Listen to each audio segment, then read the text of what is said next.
Now we are going to start with chapter 30 of Giancoli. Unfortunately, this chapter is very crowded. There are many different topics which are loosely connected with each other. The common theme is usually the inductance. So we are going to start with this. So that's basically the electromagnetic interaction between two different circuits. So we are going to start from there. And then we will talk about inductors as circuit elements. So that's basically the LR circuits, the circuits that contain an inductor with a resistor. So in here we are going to see the main function of inductors inside circuits.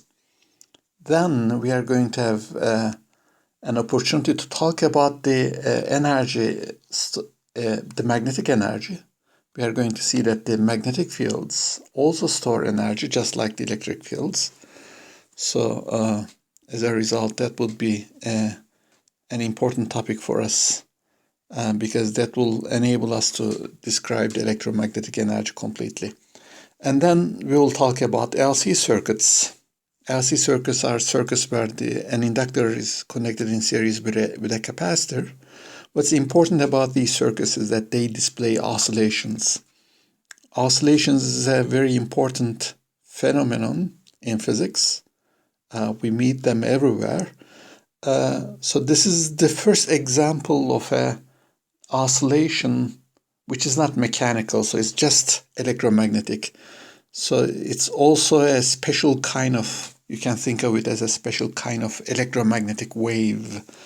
Electromagnetic waves are also oscillations in free space. So these are oscillations that's localized on a circuit.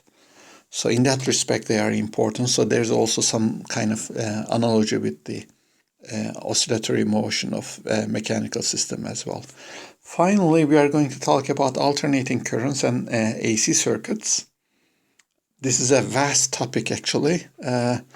So we cannot cover this thing in here. So we are going to see the most important concepts in here. So we are going to provide some definitions, and then we will talk about the series LRC circuits. So in that case, we are going to also see some phenomena like resonance. All right. But right now, of course, here in this video, I'm going to talk about this inductance concept. All right, then let's talk about it. So we have two circuits in here in this setup. We will talk about these two circuits. So the essential idea is this: a current in the second circuit. Suppose that there's a current in the second circuit. That current is going to produce a magnetic field that I'm going to call as B2. So that's the magnetic field produced by the second circuit. This magnetic field essentially produces a magnetic flux on the first circuit. So I'm going to call this as phi1. So there's a flux. So what does it mean? It means that if the current I2 changes now, which changes the magnetic field, and therefore the flux changes, so then this will imply that there is an EMF on the first circuit. So as a result, a time-dependent current in the second circuit can produce a current in the first circuit. So that's essentially the mechanism for the electromagnetic interaction between two circuits. So this is the qualitative description of the phenomenon. Now we need to quantify it. So we have to specify how strongly these two circuits interact with each other. Right? In that case, of course, we are going to introduce some notation. So first, I'm going to talk about this. Let me raise these things in here, these additional things that I have drawn. So we talk about the current in one and the EMF in the other one. So as a result, the first things first, we need to choose two directions on these each of these circuits. So choose directions because we need these directions to measure or to express the current or the EMF in these circuits. So as a result, I can measure the current and the EMF in the second circuit as well as in the first circuit. And what's more, of course, because of the right-hand rule, this direction is related with the area vector that we define over the enclosed surface. So we know that this circuit encloses some surface, so we have an area defined in there. So these directions are also related with these areas. What is so important about these areas? Basically, this flux quantities depend on it. So I'm going to define these quantities in here by using this direction. So that's one of the important things. So we have to choose directions. So that means there's some kind of an arbitrariness in some of the things, especially the sign arbitrariness, because there's a choice involved in here. So that's going to be important. So I'm going to just define some quantity. So whenever I say I2, for example, that's the current in circuit 2. And so I1 is the current in the circuit 1. So EMF would be like that. So in any case, let's just cut the story short. So I'm going to call B2 as the magnetic field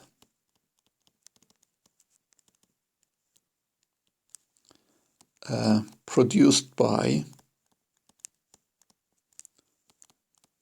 current in circuit 2.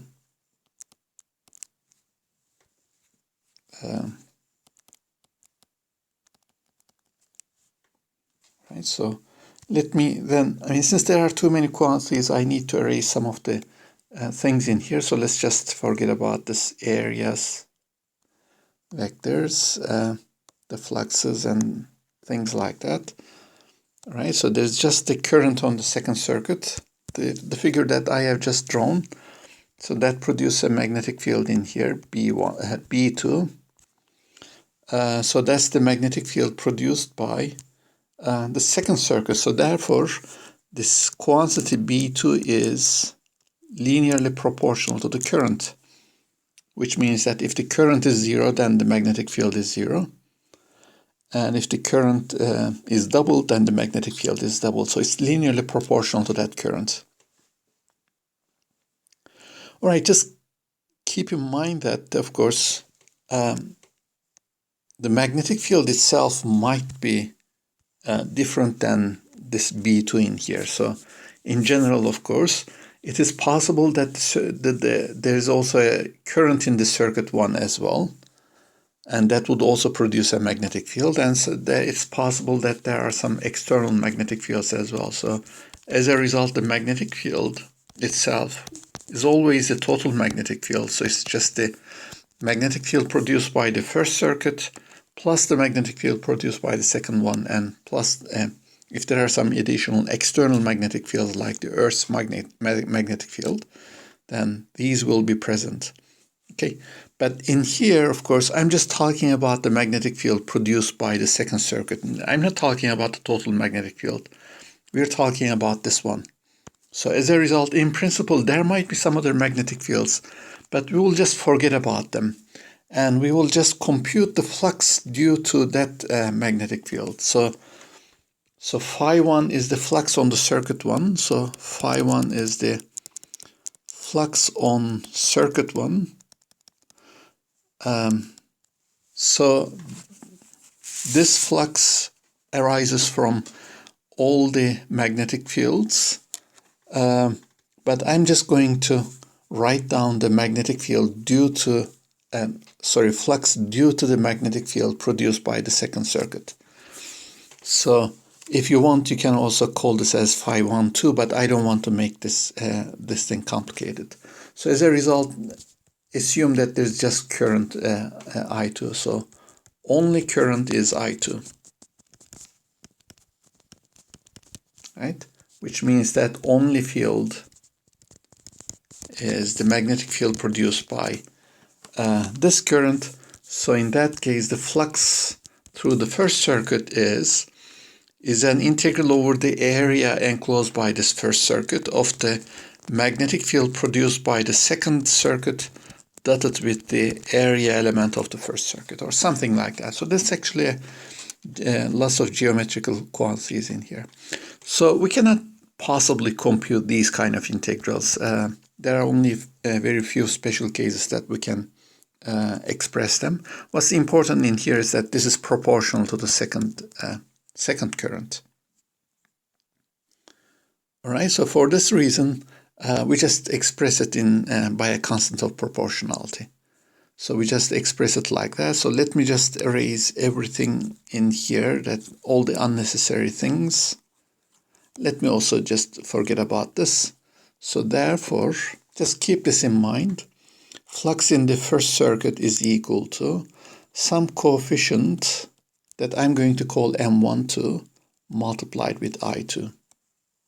So the flux in the first circuit is proportional to the current in the second circuit. And the proportionality constant is called mutual inductance.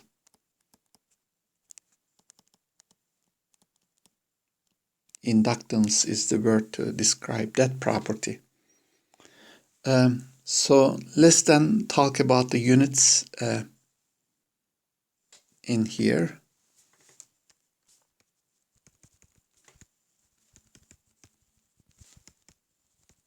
So basically flux is inductance multiplied with current, so therefore the SI units for inductance should be Tesla meter squared per ampere, or if you want you can write this thing down as Weber per ampere.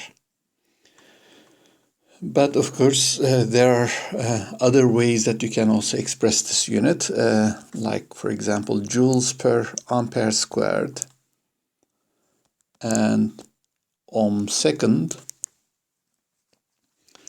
All right, you understand these kind of connections with other units whenever you see some physical formula. So we are going to meet some of these formulas later. But in any case, this is called a Henry.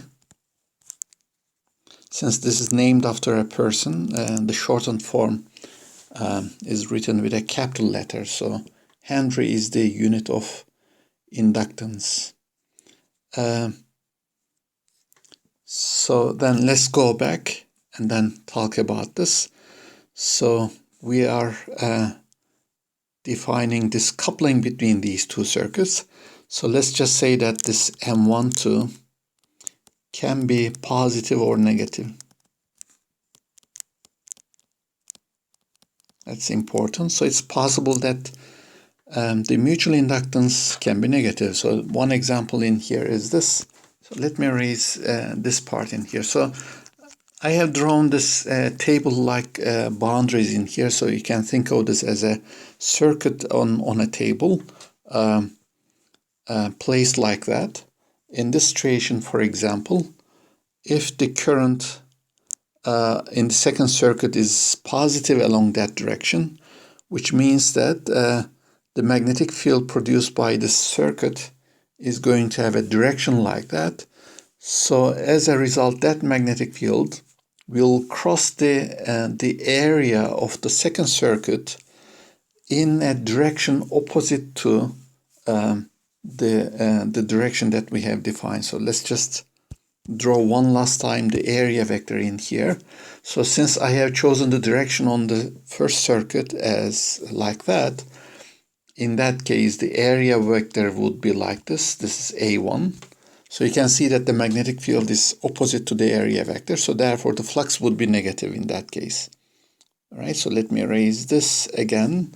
So this is a situation where, at least with these choices of directions, the mutual inductance is negative for the situation. Right? It can be positive or negative, but the sign of the mutual inductance depends on your choice of the currents.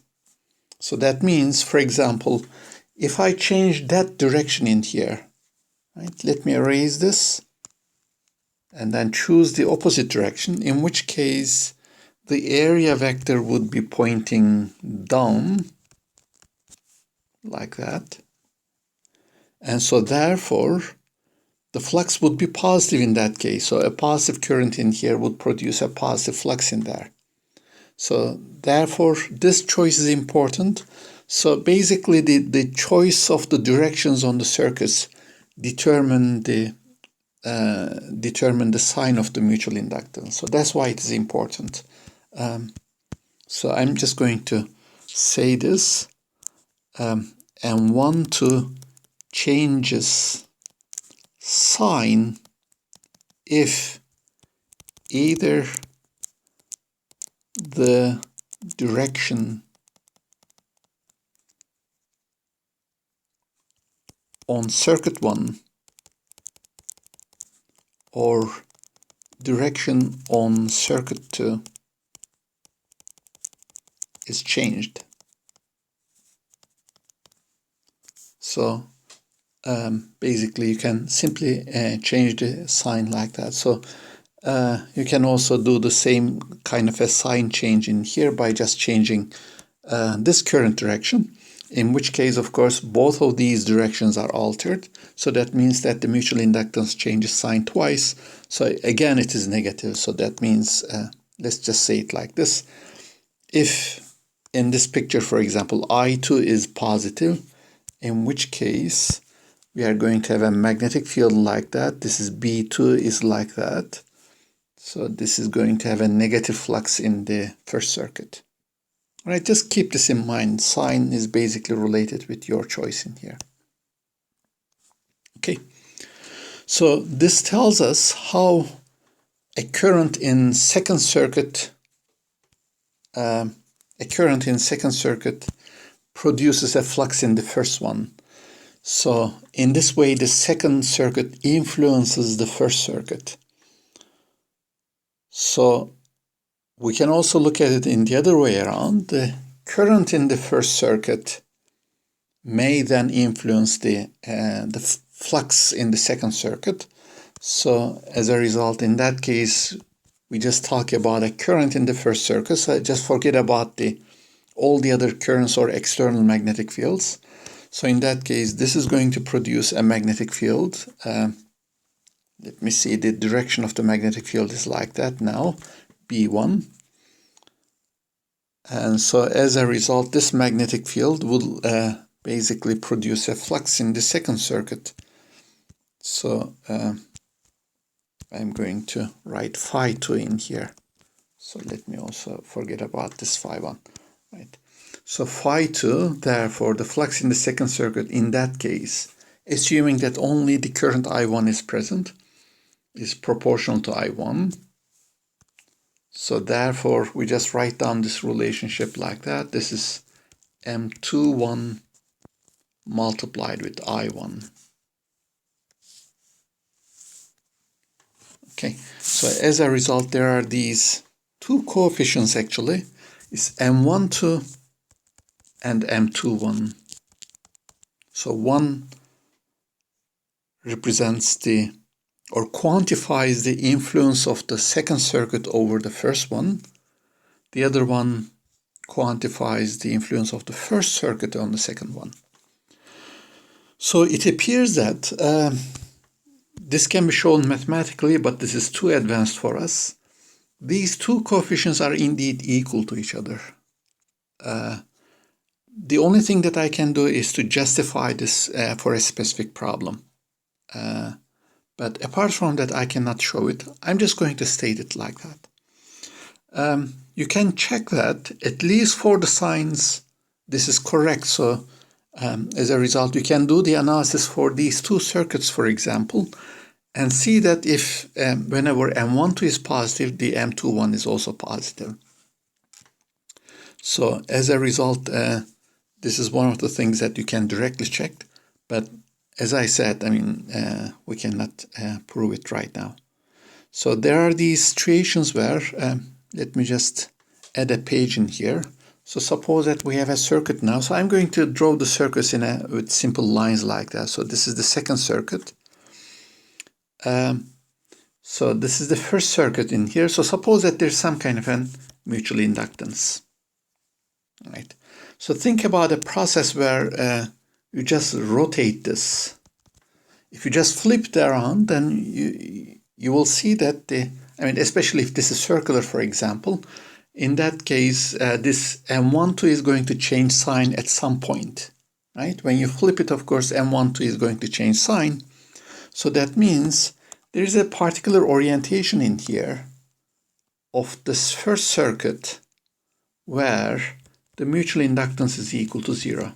So that means, if there's a magnetic field if there's a current in the second circuit and that produces a magnetic field, somehow that magnetic field does not produce any flux through the second circuit. So it just does not cross, or the net flux that crosses the circuit is equal to 0. So these kind of situations are possible. By just rotating one of the circuits, you can always find an orientation where this is the case. So the equality basically implies that in that situation, M21 is also equal to 0. So that means basically, let's just erase everything in here. So this means that if in this situation there's a current in the, there's a current in the first circuit, then the magnetic field produced by this one also doesn't produce any flux in the second circuit, right? So it's basically something that I guarantee. So that means that if a circuit does not have any influence on another one, and that another one also doesn't have any influence. So the question is whether these two circuits interact with each other or not. So there cannot be any imbalance of the influence of one of them on the other one. So it's always a mutual interaction. And so therefore, that's the reason why we just call this quantity as the mutual inductance.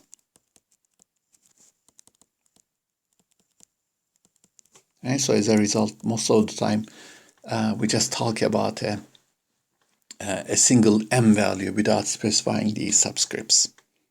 Okay. There is one other thing. We had said that there are these two circuits in here, so circuit 1 and circuit 2. This is circuit 1. We have talked about the current in the second circuit producing a flux in this first circuit. It's also possible to talk about the current in the first circuit producing a flux in the first circuit. So that's also a possibility. So in that case, the existence of the second circuit is irrelevant, so we don't need to think about it. So the current in the first circuit produces a flux. There's a flux. It produces a magnetic field, obviously. It produces a magnetic field. And so therefore, it also produces a flux in the same circuit. So that's basically the mutual inductance where the two subscripts are the same. So in that case, again, I'm assuming that only the current I1 is present in all circuits. No currents in other circuits, but only in that circuit there's a current. And this current is going to produce fluxes in many circuits, but especially on this one, on the first circuit, there's an inductance. So this inductance is called self-inductance. And we usually denote this by letter L, self-inductance. It has the same unit as well, it is Henry. What is important in here is that if you remember, the mutual inductance depends on the choice of the directions on the circuits, on the two circuits. And if you change the direction of one of them, the inductance would change sign. Here, however, we are using the same circuit, so therefore we are using the same direction for expressing the current and the flux. So if I change the direction of that arrow in here, so let me just change this direction in here.